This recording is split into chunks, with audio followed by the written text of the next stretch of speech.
दीवार, Amar Akbar Anthony, The Burning Train, Shaan, Kaalia, नमक हलाल, इन जैसी दर्जनों सुपरहिट फिल्मों का हिस्सा रही खूबसूरत और बोल्ड एक्ट्रेस परवीन बॉबी की निजी जिंदगी बेहद दर्दनाक थी।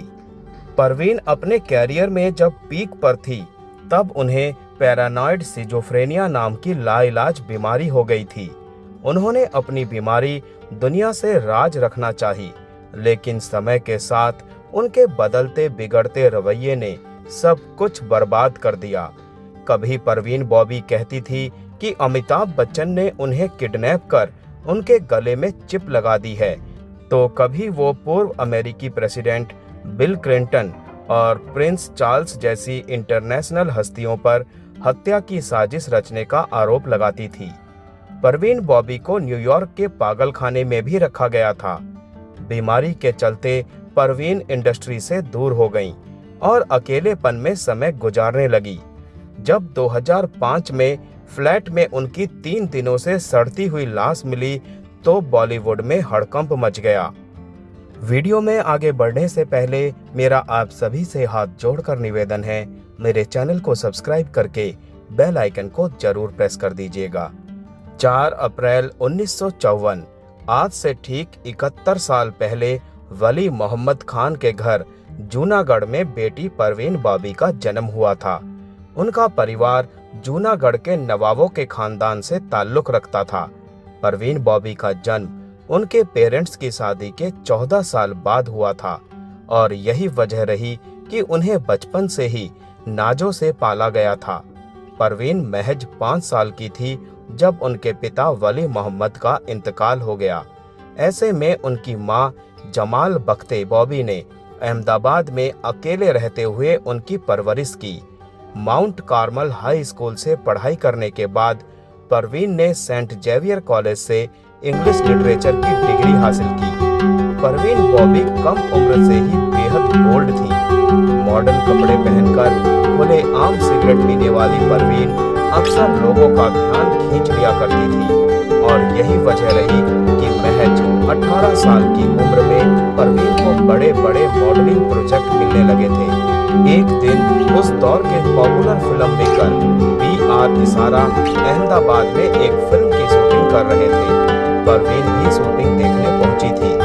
जब शूटिंग ब्रेक हुआ तो मिनी स्कर्ट पहनकर पहुंची परवीन बॉबी सेट से बाहर खड़ी होकर सिगरेट पीने लगी। इसी बीच उन पर B.R. इसारा की नजर पड़ी। उन्होंने तुरंत अपने फोटोग्राफी से कहा, जाओ उस लड़की की इजाजत लेकर उसकी कुछ तस्वीरें क्लिक कर लाओ। फोटोग्राफर गया और परवीन ने तस्वीरें खींचने की इजाजत दे दी। B.R. इसारा को वो तस्वीरें इतनी पसंद आई कि उन्होंने तुरंत परवीन को बुलाकर पूछा, मेरी फिल्म में काम करोगी? परवीन ने उन्हें बड़े कॉन्फिडेंस से जवाब दिया, कहानी पसंद आई तो जरूर करूंगी। जवाब सुनकर B.R. इसारा दंग रह गए कि कैसे एक यंग लड़की में इतना कॉन्फिडेंस हो सकता है। उन्होंने तुरंत परवीन को अपने आने वाली फिल्म चरित्र की कहानी सुनाई, जो परवीन को काफी पसंद आ गई। इस तरह परवीन को उनके कैरियर की पहली चरित्र फिल्म मिल गई। यह किस्सा B.R. इसारा ने वाइल्ड फिल्म इंडिया को दिए इंटरव्यू में सुनाया था। परवीन की पहली फिल्म बॉक्स ऑफिस पर बुरी तरह फ्लॉप रही, लेकिन उनकी खूबसूरती और अभिनय से इम्प्रेस होकर कई फिल्म मेकर उन्हें फिल्में ऑफर करने लगे। 1974 में रिलीज हुई फिल्म मजबूर परवीन की दूसरी फिल्म थी, जिससे वो देश भर में पहचानी जाने लगी।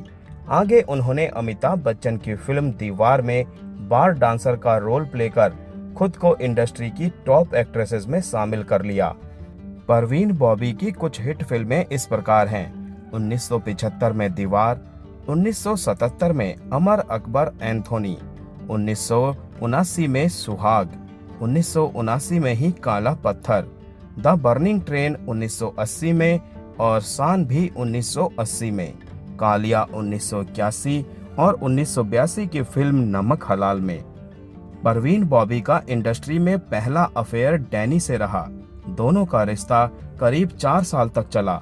परवीन कबीर बेदी के साथ भी रिलेशन में रहीं लेकिन ये रिश्ता भी ज्यादा दिनों तक नहीं चला।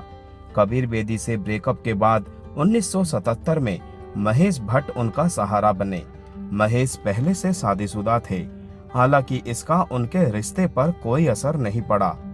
परवीन बॉबी अपने कैरियर के पीक पर थी जब बॉलीवुड में खबरें फैलने लगी कि वो पैरानॉइड सिजोफ्रेनिया नाम की गंभीर लाइलाज बीमारी से जूझ रही है। कई बार परवीन बॉबी से उनकी बीमारी पर बात की गई, लेकिन हर बार उन्होंने ये कहते हुए इनकार कर दिया कि इंडस्ट्री के लोग उनके खिलाफ साजिश रच रहे हैं और उनकी छवि खराब करना चाहते हैं। परवीन बॉबी ने कभी कबूल नहीं किया कि उन्हें पैरानॉइड सिजोफ्रेनिया है। हालांकि उनके अजीबोगरीब बयान और बदला हुआ बर्ताव सब कुछ साफ कर रहा था। परवीन बॉबी की बीमारी के गवाह महेश भट्ट थे, जो उनके साथ रिलेशनशिप में थे। उनकी मौत के बाद महेश भट्ट ने फिल्म फेयर मैगजीन को दिए एक इंटरव्यू में अपने रिश्ते और कुछ अजीबोगरीब घटनाओं का जिक्र किया था। उन्होंने इंटरव्यू में कहा था कि हमारा रिश्ता 1977 में शुरू हुआ था, जब परवीन अमर अकबर एंथोनी और काला पत्थर की शूटिंग कर रही थी। हम साथ रहने लगे थे, लेकिन एक दिन अचानक पूरी कहानी शुरू हो गई। 1979 की एक शाम में उनके घर पहुंचा तो देखा कि उनकी बुजुर्ग माँ जमाल बॉबी कॉरिडोर में सहमी हुई खड़ी है। उन्होंने फुसफुसा कर कहा, देखो तो परवीन को क्या हुआ।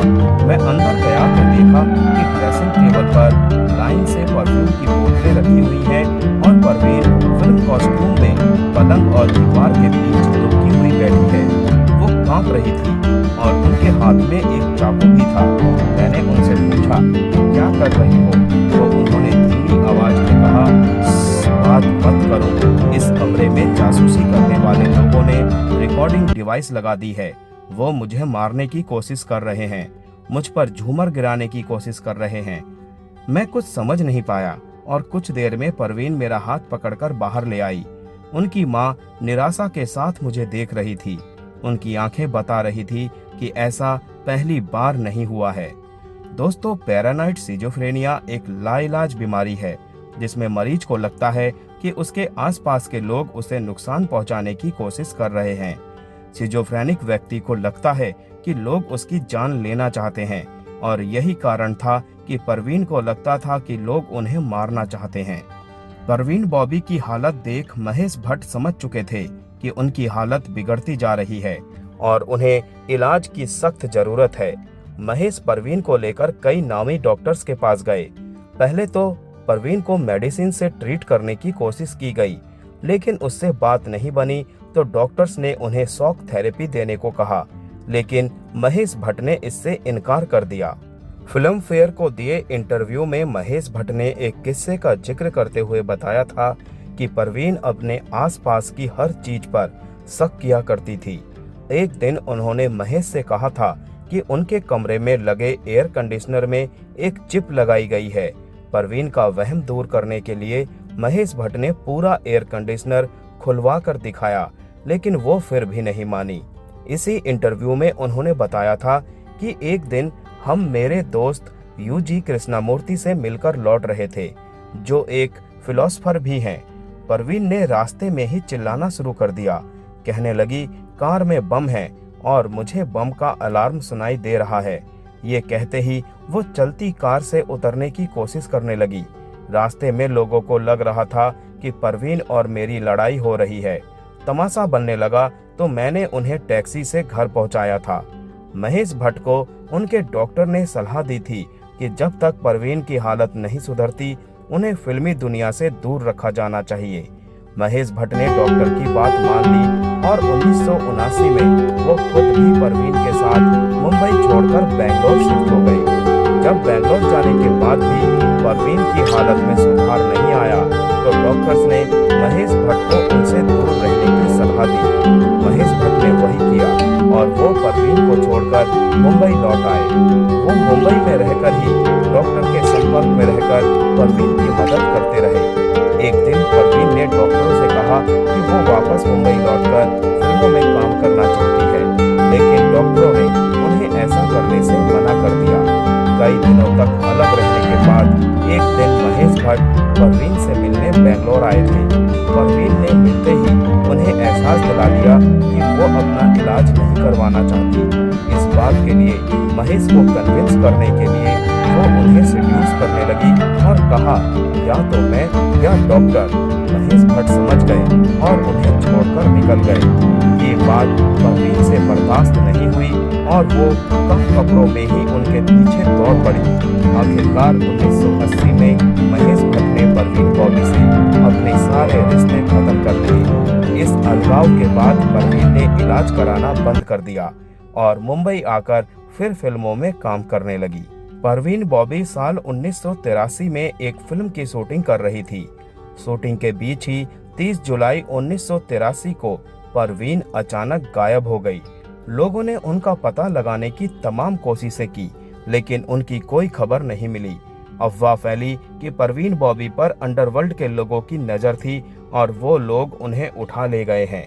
1984 में परवीन बॉबी को न्यूयॉर्क एयरपोर्ट पर पुलिस ने पकड़ लिया और पागल खाने में बंद करवा दिया। परवीन एयरपोर्ट पर अजीब बर्ताव कर रही थी। जब सिक्योरिटी स्टाफ ने उनसे पूछताछ की तो वो अपनी पहचान नहीं बता सकी। उन्हें हथकड़ियां पहनाकर पागलों के साथ बंद कर दिया गया। इस बात की जानकारी मिलने के बाद जैसे ही इंडियन काउंसिल के अधिकारी उनके पास पहुंचे तो परवीन मुस्कुरा रही थी, मानो कि कुछ हुआ ही ना हो। 6 साल बाद नवंबर 1989 में परवीन मुंबई लौट आई। सफाई में उन्होंने कहा कि वो अपने दोस्त यूजी कृष्णमूर्ति के साथ दुनिया भर में घूमकर अध्यात्म की राह पर चल रही थी। उन्होंने कुछ साल कैलिफोर्निया में भी गुजारे थे। वापस लौटकर परवीन ने दोबारा फिल्मों में काम करना शुरू कर दिया। साल 1988 में परवीन को अमिताभ बच्चन के साथ फिल्म शान में कास्ट किया गया था। एक दिन फिल्म का टाइटल सॉन्ग शूट हो रहा था कि तभी परवीन ने शोर मचाते हुए शूटिंग रुकवा दी। उन्होंने कहा कि सेट पर उनकी हत्या की साजिश रची गई थी।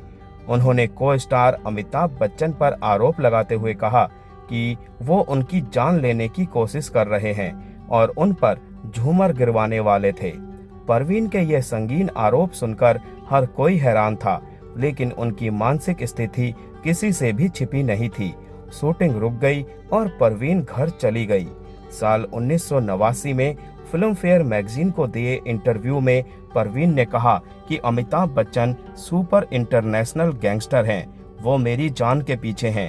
उनके गुंडों ने मुझे किडनैप किया और एक आइलैंड में रखा, जहां उन्होंने सर्जरी कर मेरे कान के नीचे एक चिप लगवाई है। उस इंटरव्यू के दौरान परवीन की तस्वीर आई जिसमें उनके कान के नीचे कट था।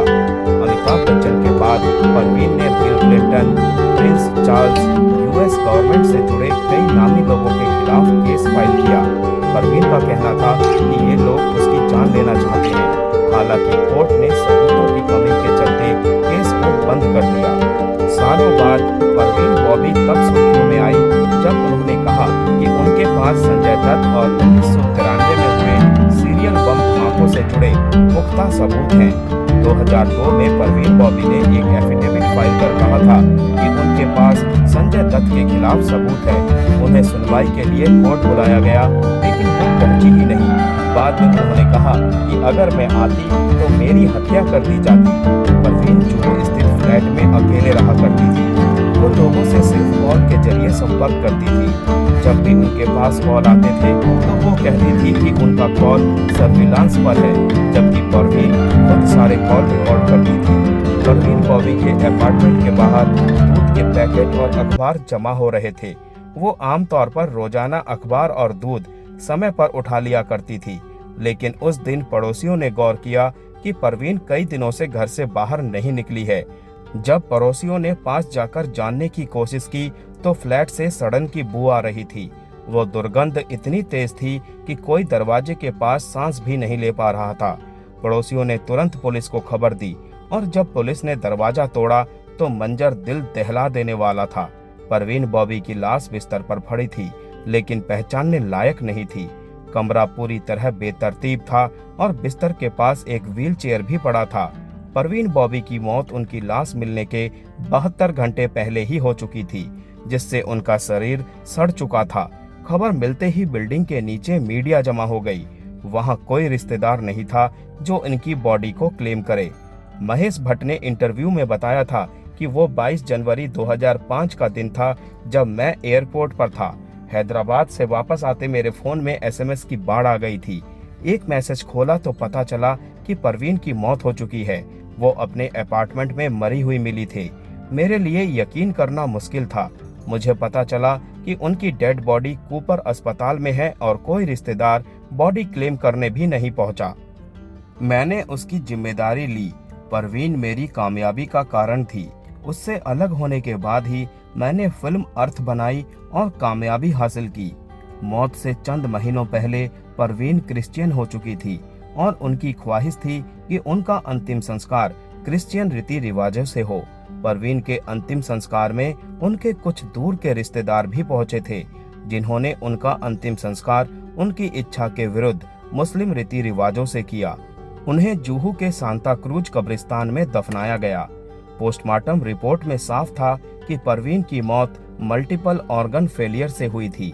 उनके पेट में अन्न का एक कतरा भी नहीं मिला, लेकिन शराब के ट्रेसेस जरूर मिले थे। परवीन के शरीर में सबसे ज्यादा सड़न उनके पैरों में थी। पैर की उंगलियां काली पड़ चुकी थी। गैंग्रीन के कारण उन्हें हाई शुगर थी। पैर सड़ने के कारण परवीन बॉबी शायद चल नहीं पाती थी और यही कारण था कि उनके बिस्तर के